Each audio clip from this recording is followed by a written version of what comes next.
It's on now. It's on? Yeah, it is on. Excellent. No joke. And stream is up. Oh my god. Oh You my got chat? And chat is up. You got chat? And you're in the studio. And by golly, it's Monday. Could be worse. Could be Monday. I don't know. How could it be worse? It's Monday. Just saying. Excellent. You know, I don't know. still need to do these outtakes. Yeah, I know. That I do know. But you know what it is? It is... Extra time. What? What'd you say? You just throw water all over yourself? This is great. Stand by. Where you going? Wait, he's leaving.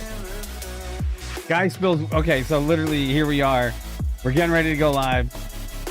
Corey goes over there to take a drink of water. And what does he do? Spills it all over himself. Fantastic.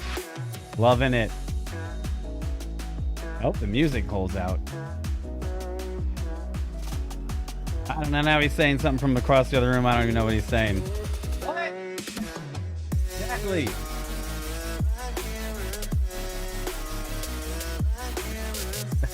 What? Oh, hey, give me that. That's my headband for running. So I don't get sweat in my contact lenses. That burns. Boy, everything's just falling apart now. That's awesome. Good fun. Excellent fun. You ready? So much for that. Yeah. You good?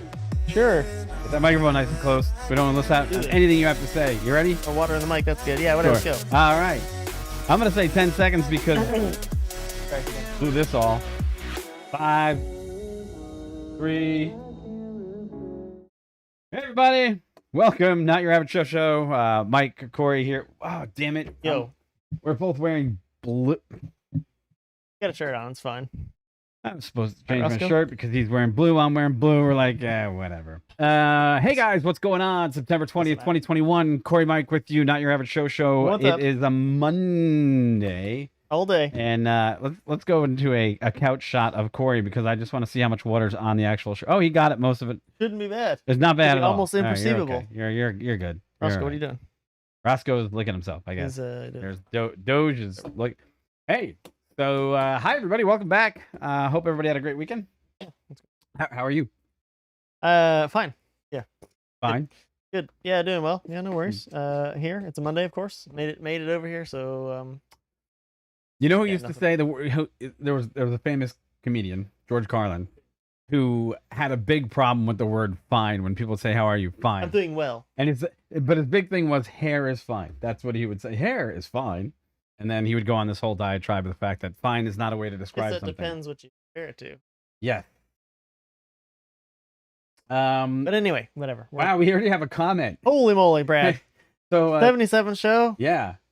Did you honestly think you make this far? We get to go as far as we want, I guess, don't we? Nobody really can do anything if you put your minds to it. Way to go. Well, thank you. Thank you so much. Yeah, we're also we're broaching, I guess another cool thing for us is we are at 370 or 369. We were at 370. 368. We went down to because I guess they found that there was 2 illegitimate accounts that subbed us, or maybe people just left. Could be. As long as it keeps going up, that's what we keep doing, right? Exactly. All right, so we got a lot for you. So today we're going to talk about LG's Super Direct View LED theater size home units, screens. These are pretty cool. Crazy big. Yeah, we got Fering Hybrid, which claims a 4,350 mile range, which is pretty neat. Amazing. Corey's going to talk to you about that one.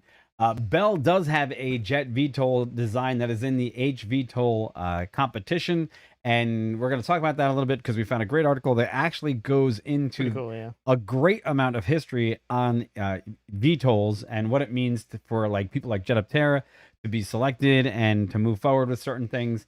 That's fantastic. So there's a lot of history there and a lot of designs that have been trying to perfect this for a long time. We're going to talk about that. And then finally, we're going to have an update on Inspiration4. And we're going to lead off, though, with something that's not in the title, which is actually part of Inspiration4 and a selection of 5 different companies that made their way into the competition for the lunar lander, which is something that's a little different. So without further ado, I like saying that. It's kind of nice. Do it. Without further ado. Which one do you actually? I don't have anything up here on Inspiration. Did you put a link in below for Inspiration? I have the main link. Okay, well, you know what? I'll use the main link for Inspiration and just bring this up really quick. So you can have that coincide with where you're at, and then I will bring that up for you, sir. And you, sir, may also have the floor. There you go. Yeah, sure. So if you guys haven't been keeping track, Inspiration4 was the first all private crewed mission of SpaceX for their crewed capsule, Dragon crew capsule. It launched and did a 3-day mission, and a 3-day mission in total up to orbit. So that was one of the kind of the interesting parts as well. That out of all the flights that have been happening lately that have been going up to space with private individuals on board, this went to orbit. Did multiple, I think it's like 17 orbits per day, up there for 3 days, 3 days total mission time, and then splashed down off the east coast of Florida successfully. With booms. It went great. Yeah, some of us heard the boom, sonic booms as it came back down. It was very successful. It's been, if you're not up to speed on what the whole like mission was for, it was for the commander. It was Jared Isaacman. He's a billionaire that's done something specifically with Shift for Payments as a company, and he privately funded this to really raise money for St. Jude Children's Hospital. Right. And that's really the whole idea there. It's a really cool mission. Go check out the link below. We've done a few things on it. We also did a live launch of it in the nighttime. Check that out down in our videos if you haven't seen the live launch already. It was really cool. Saw some very good shots of the booster separating and then maneuvering up. And the plumes, which is really cool. So check that out. And yeah, it's super interesting. We hope that it shows, well, it proves that SpaceX is ready to other people do it, private owners and whatnot, and that's going to continue. There's some other seats that are spoken for, and we'll try to do those too. So yeah, check it out. Yeah, so it's interesting though. If you haven't had a chance, and we know most of my subscribers have or may not have seen the shortened up version of the video that we've done. We did a shortened up version, and so there was a lot of pluming coming off as the entry-level thrusters came back, as the booster came back, and then as the actual capsule itself made its way in orbit. It was pretty nice. We did our best to capture it, so if you get a chance, you're a subscriber, check that out. But there's also some other information that kind of goes into that, which we've followed here on the channel, which is more along the lines of who's gotten awarded some contracts in actually making the Moonlander designs. And we kind of threw this on at the last minute because we kind of forgot about it. But you want to kick it off, or you want me to do it? Yeah, I can segue into it. Okay. Yeah, basically this one is just from a few days ago. It basically just says that NASA awards SpaceX, Blue Origin, and 3 other companies a total of $146 million in contracts across all 5 to make Moonlander designs. And so I got the link there. It's on the Insider, Business Insider, but there's also a link down below to the actual press release from NASA. You guys can check that as well. It's just as that one says, NASA selects 5 companies to help mature Artemis landing concepts. The 5 companies involved are Blue Origin out of Washington. Obviously, you guys know, $25.6 million for their contract. Dynetics out of Huntsville, Alabama, $40.8 million. Lockheed, $35.2.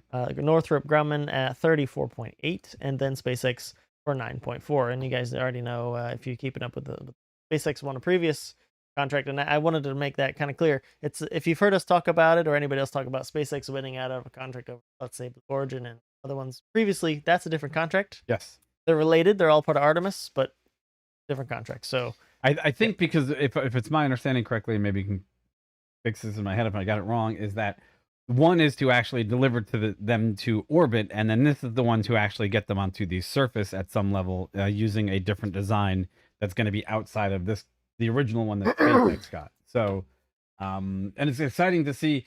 It's interesting who got different amounts of money, because Blue Origin got 146 million, which is, I guess, the lion's share. I think Blue Origin got. Oh no, excuse me. There was a total of 146, but Blue Origin got the largest. No, 25.6. No, the 40. Dynetics got 40.8. 40.8. Okay. Yeah.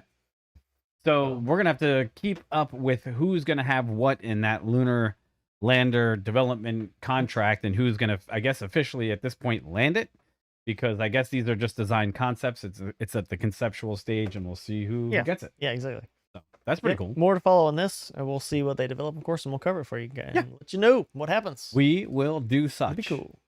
Okay, so those are the first 2 that we want to touch on, especially getting the update on Inspiration4. If you get a chance, like, subscribe, follow. Let us know how you guys feel about it. And your comments below. Let us know how you feel about who actually might win that contract in the lunar lander design. Okay. After that, what do we got for you next? Yeah, where do you want to go next? You want to do? Let's do the LED ones, and then from there we'll go to. That's a crazy product. Yeah, this is pretty cool. And it's something that we usually don't talk about here on the show, but I'm going to kick it off here. So Do it. this is more for home theater fanatics. And basically, if you guys haven't been around for a while, there's been a pandemic, and actual theaters have taken a huge hit in the pandemic because basically they couldn't have people there. So LG is looking to capitalize that with a high dollar, high value entry into this marketplace, which is basically their direct view LED panels. And these things are actually pretty cool. And there's an LG link here, to their website, as well as part of an article, I think, that was here on Engadget, which shows some of the material in action, right? And these panels are pretty cool. So they have a 325-inch direct view LED, okay? And it's a TV, and it's basically a wall. And basically what they're saying in these developments is they have 81 inches to 325 inches. They're made up of millions of LED diodes. Okay, these things will have anywhere from a 2 million to 33 million pixel count. And they're talking about ratios from anywhere from, I think it's 16:9 to the ultra stretch of 32:9, which is a little different because they're saying what you're basically be able to do is have two 8K content wide angle screens. And we'll have a picture of that here in a minute. That'll work simultaneously if you want to have multiple views. Now, the other caveat here is that these things are said by LG themselves that they will be able to do, without question, 8K, 4K, and 2K resolutions. And when you go to the LG website, the other thing is the price. These things don't come cheap. They're going to be coming in at $30,000 and up. It will come with 2 free visits per year to check up on the screen health. But when you look at the overall designs of what they're talking about, here is the big ultra wide, dual ultra wide for multi-content viewing. Cool. Which is, Really I mean, cool. I want it. The use of it. Yeah. So this is their 294-inch display, right? And then they have one of the basic displays, which is the 4K 163. Okay. Then they're going to say there's the 4K Ultra HD 217. Then there's the dual 4K Ultra Stretch 393. And then finally, you have the 8K massive 325-inch direct view screen. Now, one of the major differences here, we're not talking about some sort of projection device at all. This is not what we're talking about here. What they're talking about here is multiple panels that are going to be stitched together to create these fine screens. Now, I'm a huge home theater buff. I could see like taking a wall of mine and doing this, and if I had the money, like first thing on the lottery list. What's your feeling on it, man? What are you thinking? It's pretty crazy. I mean, I'm wondering. Obviously, there's going to be people that have a lot of money that will buy this for their home use. But I'm wondering where these products will end up first in a public space. And I guess I'm saying that's so we could check it out if possible. Right. But something like that. I mean, you have to also know, like the Megatron or the Jumbotron at sports game that doesn't have this definition.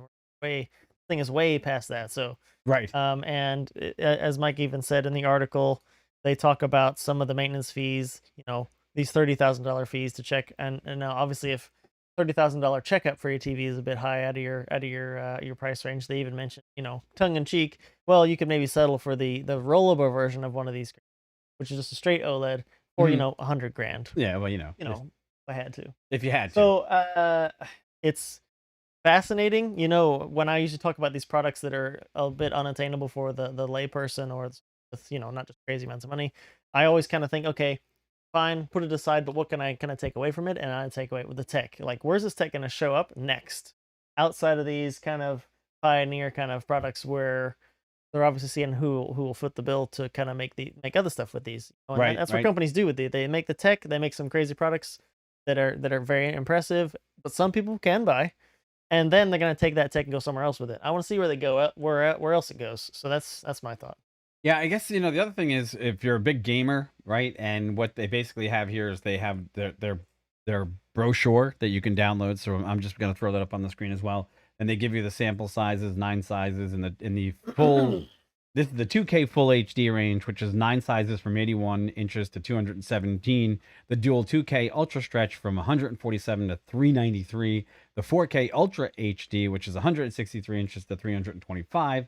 And then you finally have the other sizes, which are the 8 sizes in the dual 4K, which are 294 to 589 inches. And then finally the 8K Ultra HDs, right?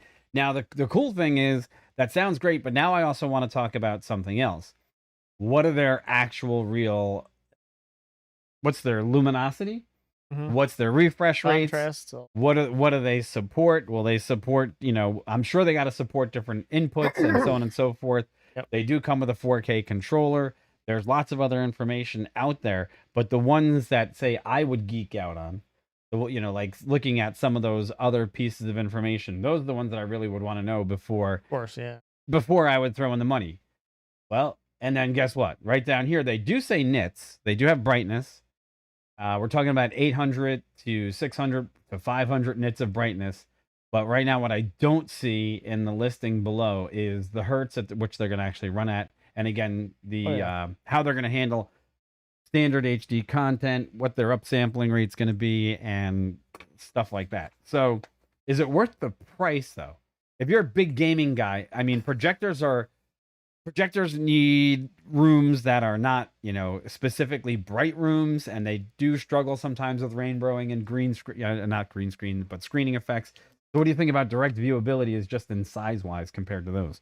Well, I think you kind of hit some of the stuff on there. It's like we say, sometimes with products on the show, like, what are you going to use it for? What's its purpose? And if someone's buying this for personal use, and as you mentioned, gaming, well, with like what kind of games? We're talking about high refresh rate, like you said, good contrast, no artifacting. Since they are LEDs, like, I mean, they're massive, right? So a bunch of dead pixels on a giant screen. I mean, that would suck. What are the chances the quality control is going to pick up all of the defects before it heads out the window or heads out the door? Right. I mean, No, you're right, these are valid things. I mean, it'd be a hard press case for me, like, as a gamer, to on a screen. Like, why? Because I have only for one one thing instance. too, right? If you guys are hardcore gamers, and maybe you just let me have a chat about that, right? But if there's a certain distance from the screen you need to be, right, so you can easily see the whole screen, even if you're peripheral vision, and pick things up quickly, to have an edge, And so if the screen is just so big, you'll either need to sit way far back so you can see the whole thing, right, or it's not going to be used for you, just on screen size alone. Not talking about hertz and all that. So it's, I don't know. So here's my feeling. No, to answer that question, in gaming, right? In this picture that I just came up back on screen, this is from the LG website, and this is the massive 8K 325, and I'm going to assume she's 30 feet from the screen. Yeah, she's 30 feet from the screen, but I'm going to assume that this setup probably goes for, let's just say, $300,000. Okay, let's just throw that out there arbitrarily, right? But the thing is, now what I would build for this particular setup, I would have a sim cockpit in the middle of the room and use that as my main exterior view, right? That's what I would do with it. It'd be like, or on sim a fully racing, movable platform, obviously, right? Yeah, Platform, of course. right? But basically build my own simulator, right? That's what I would do with it. But you're right. How much would really be valuable to the eye when you're actually gaming? Because I've gamed on 120-inch projectors before, and there's an advantage to it and there's a disadvantage. Yeah. Right. So there's a bit. Screen that big that's not wraparound for a sim is kind of interesting. Okay. I don't know. Yeah. So hey, for discussion. Yeah. But you guys watching the show or watching the stream later, like, what do you guys think? I mean, price not an option. I mean, what would you do with this? Or what would you want to do with this? Right? And I know I say price not an option, everybody's gonna be like, well, yeah, of course I want it. But what are you gonna do with this? What do you movies, obviously, right? If you're a big movie buff, like I can see you sitting home at night and gathering around with a bunch of friends. A new house to have a screen that big. Most people. And I'm not. I mean, just throwing it out there. Like, I would just need a whole wall. No. I'd build a new media. I'd build a new media room outside that's bigger than the house. That's all. Perfect. It's perfect. Money's not an option. Just I'll build another house for my TV. And another house just for the TV why and not? the cars. Right. I mean, case closed. Perfect. What's the problem? Movie night in the backyard. Movie night in the yard. Yes. The yard is the movie theater. There you go. We could do that. It's doable. And yeah, let us know in the comments below what you guys think. I think it's an exciting proposition for the future of televisions to finally break free of the bond of having a projector to reach these screen sizes, and especially have direct viewability in bright rooms. But also, if you're a content consumer, what kind of content would you throw up on it? Because it would be interesting. I don't see this as, sure, you could web surf a lot of YouTube and stuff like that. Oh, Might man. be a total waste of time because the content might not be there. But for high def, ultra 8K content, it's out there. Let us know what you think in the comments below, please. And one other thing, You're right gonna, now, you're getting a screen that big and check your email. Please don't put that. yeah, in the don't do it comments. there, right? But the other thing is, I tried out YouTube's 4K TV during the Olympics, and I was utterly unimpressed because there was very little Yes. content in 4K that could be usable at this point. So the point might be moot that you can't even find stuff out there to watch. So let us know what you think below. All right, okie doke, moving, okie doke. Hey, there's a great one. Oakley dokley. Oakley dokley. Up next is Corey's going to be talking to us about We're doing that one next. Yeah, sure. which one? The truck. Yeah, the truck. Amazing. You get the truck. So this one's coming to you from New Atlas. Here you go, Corey. It's all yours. Yep. So, yeah, the next article is initially found on New Atlas, and then I have also the main company's website listed below. We'll take a look at that too. And the title is Range Extended Electric Four-Wheel Drive Expedition Type Vehicle Claims a range of 4,350 miles. Pretty cool. That one got my interest peaked, and I was like, okay, hey, let's check this thing out. So basically, the long and short of it is it's from a UK startup called Fering Technologies Limited. And the basic background story here is there's a automotive engineer that did some work on the McLaren F1 back in '95, back in the '90s. And he's done a few things, but he also decided at one point that he wanted to do a vehicle that could go extreme ranges. And part of that was that he wanted to be able to drive from pole to pole around the earth, pole to pole, in a vehicle. Charging and however that would go. But there was some places that he saw that he mapped it out. They were too far away from any services to make it really feasible. So he said, okay, I gotta make this extreme range. And that's kind of what happened here. He developed this kind of vehicle that would basically stretch the about 4,000 mile distance from a part of Canada over Russia, and that was what they were looking at. And so that's kind of where the idea of this vehicle started, and it's called the Fering Pioneer is what this thing's called. And you can see it's very utilitarian. That's its purpose. It's able to go for a bit of time on just electrics, but then it's got a hybrid power plant to supplement, a hybrid generator, really. And that's kind of like the whole idea, is actually that it's stable operating extreme temperatures and go about 50 miles or so on just pure battery power. But then with this supplemental generator, whether it's hydrogen or biodiesel or what, because you can fit it with different things, that you can get this range up to 4,000 plus miles. It's got some impressive figures as far as like off-road vehicles. I know off-road. Let me pull it up here and I'll talk about it. But anybody who's looking for off-road kind of stuff would probably be interested in, gradients. How high can it climb? What steepness? That's about a 60% grade. That's what they claim. About 50 degrees of traverse. So the lateral, right, driving outside. That's crazy. 1.4 meters of depth of wading, like standing water. 1.4 meters. That's pretty crazy. Pretty cool.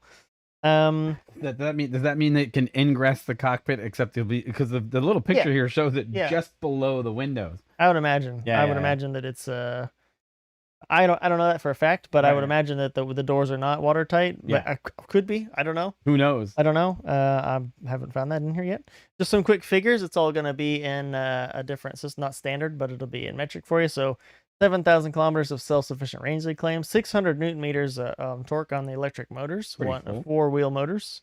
1,500 kilograms of payload capacity. And I already said the 80 kilometers, 50 miles or so, silent running, so pure electric. And then a 70 kilowatt multi-fuel generator is what they're. So, and again, you can have different ones on board. Gotcha. It's pretty cool.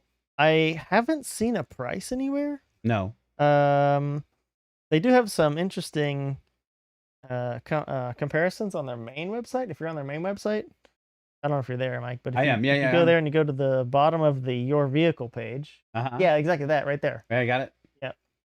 It just has some quick comparison, which of course we understand that it's just you can't compare exactly, but it says the mass of this vehicle is 1,500 kilograms, which is pretty cool. Again, we said it's really lightweight. That's kind of the one part of weight they want to minimum weight that you're carrying around. And then the weighting depth, as we already talked about, 1,400 millimeters or 1.4 meters, and then the range is just crazy. Yeah. So it's pretty interesting. Not what I would expect. It's again very utilitarian, right? Yes. Because it even talks about some of the skin, like the actual outside of the vehicle, will be like that material that is on like hiking boots. If you guys know that really robust material, that's semi or mostly waterproof, and actually can hold some heat in as well. They talk about putting that on as actually the skin of the vehicle. So it's very again, it's not meant for most people, honestly. No. But it's very intriguing, so I thought I would share it with you guys. Yeah, I'm intrigued because the design for me, right? It looks like maybe Cybertruck and a Hummer kind of went off in the backwoods and came back and had an offspring. Because it's not a bad looking design. It's got those really boxy, edgy, square, that look and feel to it. It looks ultra rugged in that Hummer kind of way. Obviously, you can see by the way that these tires, the front tire access point it's probably got a high, angle of incident where it can actually climb stuff like it says on the website. Yeah, and there's not a whole lot hanging, a whole lot of body hanging off the front of the wheels. So no, you're not not at going to all. get hung up too much on that too. So it looks like their claims would probably be legitimate. Now, the fact that they're saying that this thing is going to burn in 1 gallon, it's going to get 50 miles per gallon with the hybrid electric diesel, right? The biodiesel fuels that they have. Great. Do I see this being the average everyday person's ability to go get groceries in it? Of course not. Not at all. It's not what it's for. It's not what it's for, but do I see people buying it for exactly that purpose and using it as a status symbol? Yeah, I had that thought. Exactly. Saying that, I was like, oh man, I can see the downturn lane. Yep. Being like, oh, I know what that is, and being like, but why? It's clean. Like, what? Why? Why is it here? Because the purpose of it is if you're just going to avoid gas stations, it's kind of a waste. But a 60 gradient climb. Yeah, that's pretty cool. That's pretty cool. So I just see this as ending up being really an ultimate status symbol vehicle where someone that turns around and basically is a wannabe, they get this and they go, this thing is so cool, you got to see what it does. And then basically it never sees a day of off-roading besides maybe some light pedaling up into a campsite one day, maybe. So I did request some information from the company, and if we hear anything that's worth sharing back, we'll pass it on. That'd be cool. As just pure curiosity. So yeah. Yeah, so I guess one of the other things that they do go into here on the website, though, is they also say that it's a modular construction. So between what they have here and their approach is that they're going to make this thing, I guess, highly adaptable in other situations, which will be kind of cool. So they're manufacturing partners in country, and they're looking for fleet vehicle operators, which, I mean, if the price came in at a fleet vehicle price that would be more acceptable, then maybe these guys have a really good shot. I don't know. Let's see. Yeah, I don't know. I mean, who would use it in a fleet vehicle? I mean, delivery? Anybody that's in maybe off-woods areas. Maybe. Forestry Service. There you go. U.S. Government Forestry Service. They got all those vehicles that need to go wherever, and you wouldn't have to worry about range for a significant amount of time. Right. Boom, give them this thing. I mean, it works in extreme temperatures. The batteries and the motors are all meant for that. The motors, or excuse me, the batteries are a different chemical composition than a lot of like a Tesla would have. Right. They do better in colder temperatures, but they don't have as much storage capacity. So it's one thing, maybe just for your information. So, but I can see somebody out there wanting a fleet vehicle for very, very utilitarian off-road, minimal. They don't want to carry the infrastructure around to keep it.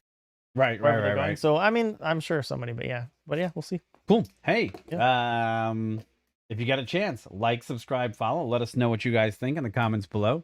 And we'll do more to look into what these guys actually get themselves up to and what services or what, actual fleet vehicles they might be supplying services to and things of that nature. So it's an interesting concept. Corey sent it to me and I was like, seems too good to be true. But then you kind of read how they broke that thing down to make it to that range. I guess it could be legitimate. When I read this, honestly, I had brief flashback of when I had the thought of making something similar to this. Not that I'm an engineer that could make this, but I had the thought that not the No, I know. truck, but No, it was no. like I was thinking, okay, couldn't you get a small turbine that would run on anything really? You can run on diesel, obviously Jet A, whatever, and that would be a generator, and it would do the same thing effectively this doing. Right. And that was just an idea, but obviously I didn't.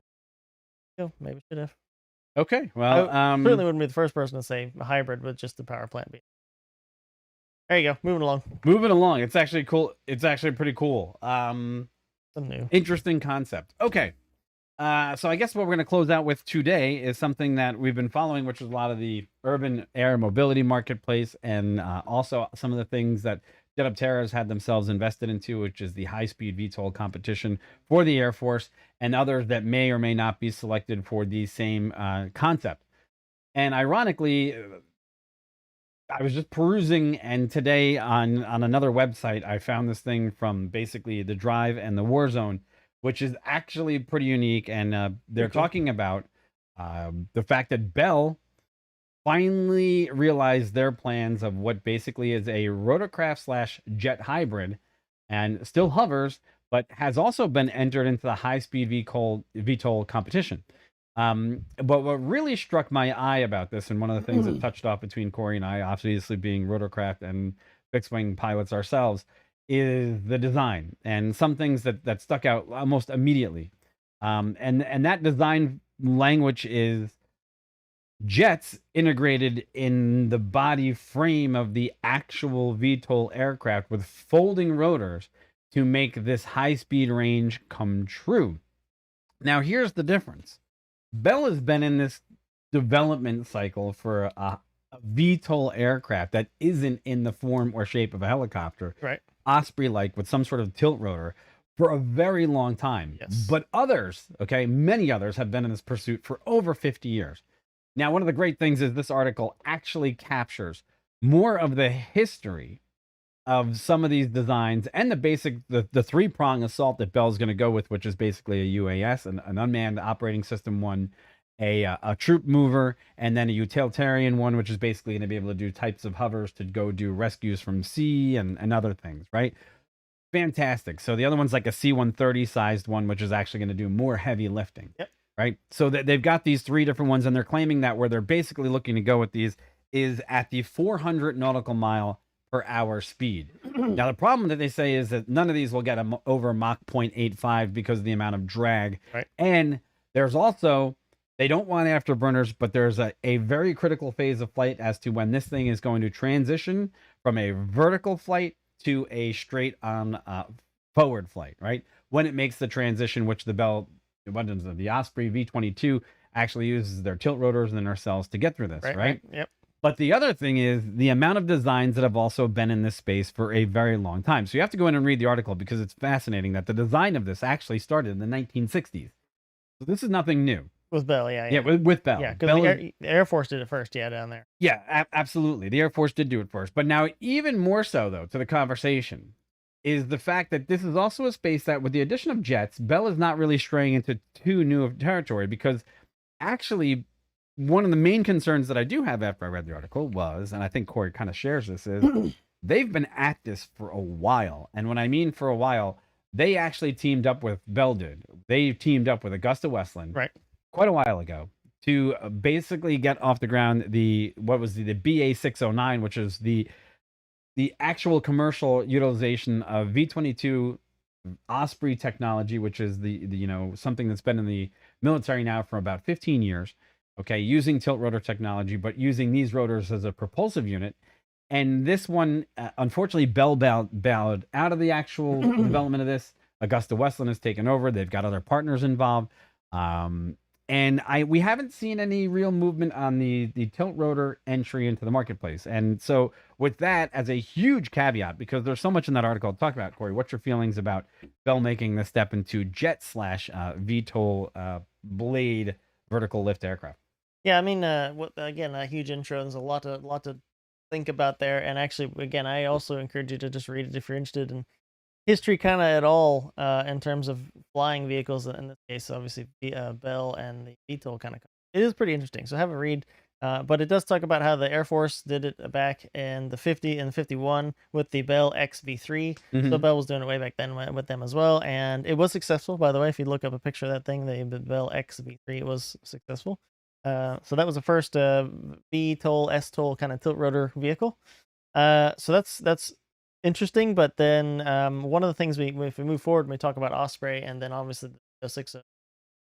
They really were waiting for like digital engine control and then also fly-by-wire systems to really mature to the point where they could really like make a push with this kind of the tilt rotor design. Right. And if you went back and looked at the V-22 program when it was kind of getting off the ground, it was also having some issues with same kind of things, transitioning, and they went what kind of pilots it would need and all that. And there was obviously some hurdles there that they did overcome, but so it is interesting to see that Bell is just taking the tilt rotor concept all the way to the jet stage now that they can, and I mean, purely a simplistic kind of view. I mean, they do look cool. Obviously, I'm not what we're focusing on here, but Mhm. they do have a bit of that more sleek, and I would be interested I mean, to see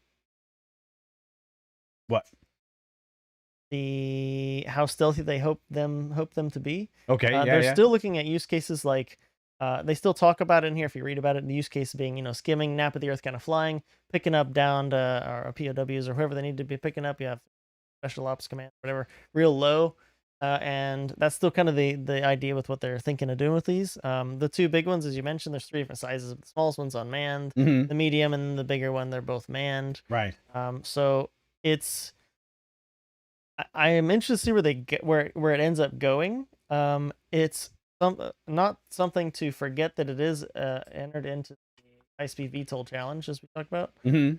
because we have seen the initial design of this back in May. Did I tell you when we saw the Yes. first design that Yeah. the Bell had unveiled for the new one, and it looked like kind of like a mix between like a small Learjet and like a VTOL thing that we knew wasn't the matured idea. But anyway, um, we know there's a number of different types of propulsion devices in the high-speed VTOL challenge, and we're seeing how these kind of pan out in the private testing that governments do.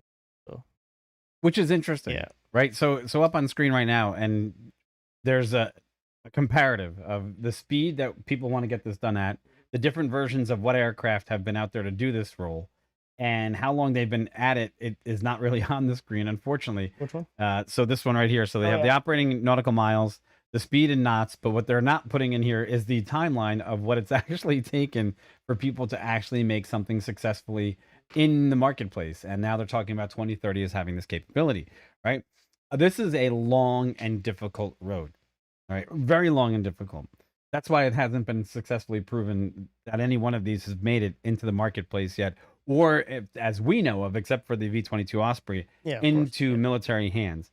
So when if you use the rotors as propulsion and for lift, there's caveats there as to how successful it can be. And then when you use turbines for the actual propulsion and rotors for lift, well, there's caveats there. I will say this bodes really well for what Jet Terra has in store for the industry by skipping some of these major developmental steps by not having to rely on rotors to produce vertical flight, right? So that's one thing that's a caveat there. Another thing that I'd like to bring up though is if you look at the videos and some of the stuff that's in this article, there's the Aurora Lightning was one of the programs that they were working on, and it was a demonstrator that I think that they are saying went back to not too long ago, but nothing came of it. And what it brings up visions of in my head is Lilium. Oh yeah, very It much, looks very really much. a lot like Lilium. Ironically, exactly what you're saying. When I first saw Lilium, like the Mhm. first time I ran across Lilium at all, I thought of this exact thing because Okay. I had read about this. I don't know, a while back, and I was like, wow, that looks exactly like that X-plane that I tried a while back, Yeah. and there you go. So this article says right here that that was back in 2008, 2009. Yep. So and again the caveat here is it's not easy to get something that flies into civilian service, let alone military service, when it's even backed by lots of funding, unless there's merits in the design that actually prove that it's got value, right? And I think one of the things there that I would say again is one of those things that you would have to value is if it's quiet, if it reduces the amount of maintenance, and if it performs the same amount of thrust to its counterparts that are already in operation today, and it does it at a cost-effective savings. Oh yeah. Oh yeah. So those are three of those huge things that have to come into play before we actually see these materialize in the marketplace as people get all excited about it. My feeling. Yeah, exactly. Yeah. Speed, cost, Mhm. sound. Well, we talk a lot about the noise level of civilian VTOLs in urban settings. You could not have to go very far to think, okay, yeah, we want military vehicles to be quiet too, because we're fly, people want to shoot at us, so let's be quiet. Yeah. So that go hand in hand. And yeah, it's something to keep track of. Again, I know we keep saying that, but it is because we are keeping track of the high speed VTOL. Yeah. In competition. That's an ongoing thing. So we're gonna keep track of that, obviously with Jet Up there as well, but also to see now that what the Bell concept, where that goes, and some of the other players that we've been goes to. Yeah, and there's Gory made light of this before we came on Oh on yeah, I live. forgot about that. There is one other thing here. It's called they call it the Slurp. True, yeah, Project Which, Slurp. not kidding, it's called a Slurp. It's Yep. basically their high-speed VTOL drone version, which actually you could explain what the Slurp version is there because it's kind of interesting. Yeah, let me bring it up just so I got it in front of me. But It's real interesting. it's at the bottom of that article. That's It's on at the Drive bottom. Video, yeah. Yeah. Yeah, the idea with the Slurp, and I'm trying to get it so I can say what the name is without. Is it Swarm? No. What is No. it for? Okay, I can't find it. The idea though is that it's a rearm refuel platform in the ocean, for manned or unmanned vehicles that we can use to rearm our vehicles away from ships or stealth refueling tankers or something like that, so we can have more access to operating in remote areas like the Pacific, for example, is what the reason they gave, than currently, than having like surface ships out there. So we wouldn't need to have a surface ship that would be protected and also refueled there. We could just have these platforms that can, even as it says in the article, they can even submerge and then be out of sight, at least on the surface. Right. And then surface when needed, the VTOL lands on it, rearms, refuels, or whatever it needs to do. Again. It's called the Sea-Based Logistics Unmanned Refuel Rearm Platform, or Slurp. Yeah, exactly. I know I messed that up, so it's like, okay. I need to look that up. I mean, can't make this stuff up, folks. It's right here. It is Slurp. But you're not going to forget the name. No, you're not. Right? So there you go. The Slurp system, right? It's not, and you're not going to find this at your local 7-Eleven. Going to go and get a. It's Slurp. the Slurpee. It's the Slurpee. No, system. this is the Slurp system. No, definitely not. So I guess the ideology here is that this little platform here submerges, and it becomes an unmanned refuel and rearm platform, and then that little tanker goes back under the water, and this thing goes on unimpeded to its next target or mission, whatever it has to do, in search and rescue or delivering some sort of ordnance. There you go. Interesting stuff. Hey folks, we like to focus on this stuff, and if you like what we have to say, by all means, let us know in the comments below what you think about what we're talking about, and also if there's any other things that you want us to bring up on this topic. We'd be more than happy to discuss it. We love the channel growth. We appreciate everything you guys do for us, and we're excited to keep bringing you new content. And if we're completely off base, let us know too, because hey, that's part of the conversation, and we'll continue to grow and learn with you guys as we see more of this stuff progress. That's what we got. Yep. So, that's a Monday show for you. Yeah, exactly. Yeah. So yeah, thanks again. Thanks for the support, the likes, the shares, the subscribes. You guys know the drill. So thanks so much. Yep. And yeah, I'm done. You done? I am done. Excellent. Thank you very much, everybody. Amazing. We will check back with you on what are we doing? Wednesday. Wednesday. Yes. Sounds good. All right. Take care, everybody. Have a great afternoon. Excellent. See you soon. Bye. Bye. Roscoe says bye. Roscoe says bye. As he stretches. He can't say anything. He's a dog. He says it all. Oh. Stretches over on the Wow. couch. Really? He's at least awake. It's funny how he just sits there the entire show. I mean, what he does. Yep. He's a dog. But yeah, man. We love him. So you're gonna build another house for your TV? Sure. And I'm gonna put a Slurp in the backyard. You should. The pool. We got in the pool or in the lake across the street. Sure, that's So what you we're can doing. land your helicopter. You know what I'm doing? I'm gonna hang the TV screen under the Slurp so it could be a hovering TV screen out there. That'd be great. No, I'm not. Just saying. Hey, folks, thanks for tuning in. We'll catch you real soon. All right, bye. Take care. Bye-bye.